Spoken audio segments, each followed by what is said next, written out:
Why was El Chapo's son arrested? Who is behind it? Ever since El Chapo was arrested in January 2016, there has been internal conflict between El Chapo's one-time partner in crime Ismael El Mayo Zambada and El Chapo's sons, Los Chapitos.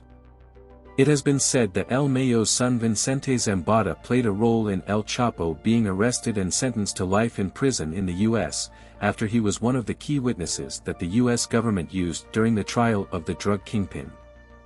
In the initial stages of El Chapo being taken into custody, the deal in the Sinaloa Cartel was that El Mayo would take control as cartel boss, while El Chapo's sons, Los Chapitos, would learn the business.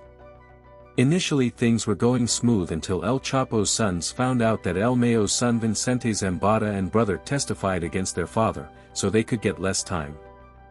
This didn't sit well with Los Chapitos, which led to the internal conflict in the Sinaloa Cartel where El Chapo's sons and their sicarios went against El Mayo's faction, which resulted in numerous cartel members being killed on both sides. Following the internal conflict in the Sinaloa Cartel, Ovidio Guzman, the oldest son of El Chapo, was arrested in 2019 by the Mexican army, but was later released after his cartel members cornered the Mexican army and created chaos within the streets of Sinaloa. This led to the Mexican president ordering his immediate release, as too many law-abiding citizens were at risk. This was not a good look for the Mexican government, as they were embarrassed publicly because the cartel seemed stronger than them.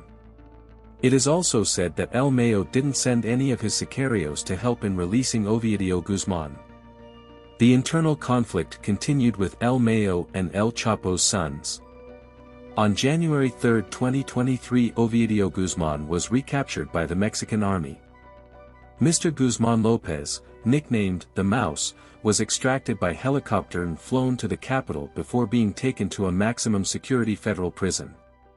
He is accused of leading a faction of his father's notorious Sinaloa Cartel, one of the largest drug trafficking organizations in the world. As stated in one of my previous videos, Mr. Guzman had a $5 million reward placed on him by the U.S. for any information leading to his arrest or conviction, as well as that of 3 of his brothers who are also thought to have kept their positions of command in the group. It is alleged that the information that led to the recapture of the son of Drug Lord El Chapo, Ovidio Guzman, could have been coming from within his same Sinaloa cartel. The U.S. State Department says he and his brother Joaquín are currently overseeing approximately 11 methamphetamine labs in the state of Sinaloa, producing an estimated 1,300 to 2,200 kilograms, 3,000 to 5,000 pounds, of the drug per month. According to local media, a federal judge in Mexico has now suspended any extradition process against him.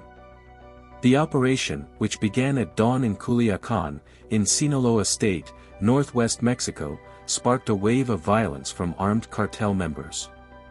Dozens of vehicles were set alight and at least 2 planes at Sinaloa airports were hit by gunfire, in attacks blamed on the Sinaloa Cartel. More than 100 flights were cancelled at local airports as a result. 2 Mexican Air Force aircraft were forced to make emergency landings after they were hit by gunfire from the cartel, Defense Minister Sandoval said. Helicopter gunships were deployed from the authorities to support the ground operation. Mexican President Andrés López Obrador said Mexican forces had acted responsibly to look after the civilian population and avoid innocent victims. No civilian deaths have yet been reported. A further 1,000 troops are being sent to Sinaloa to help with ongoing security measures. An American citizen, Justine, 32, was traveling on a bus through Sinaloa on her way back home to Los Angeles with her husband and 8-year-old son, just before the riots began on Thursday. They were then told the bus was at risk, and the driver was informed he needed to stop and hide. The vehicle was parked off the main road for 16 hours in Caborca, in the neighboring state of Sonora, before being allowed to move again. There was a lot of fear, people were scared, Ms. Goldboss said. Another American tourist also stated, "Our bus had just passed a spot where it happened, literally, if we had waited another 30 minutes before passing, we would have been in the cross of it." We've also seen security guards, some in cars and some in big tanks going south. We may have been far from it, but we were close enough to see many people driving pretty fast in the opposite direction. The fuselage of a plane scheduled to fly from Culiacán to Mexico City was hit by gunfire during the operation on Thursday morning as it was preparing for takeoff, Mexican airline Aeromexico said. As we were accelerating for takeoff, we heard gunshots very close to the plane, and that's when we all threw ourselves to the floor, one of the passengers, David, told Reuters news agency. Culiacán Airport resumed operations on Friday. No customers or employees were harmed. A video posted on social media appears to show passengers crouching and cowering in their seats. At this time, things are very tense in Mexico, specifically Culiacán and also the capital Mexico City, where Guzman is currently being held.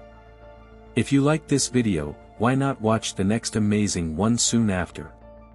Don't forget to click on the notification and subscribe to Crime Circle. Thanks for watching.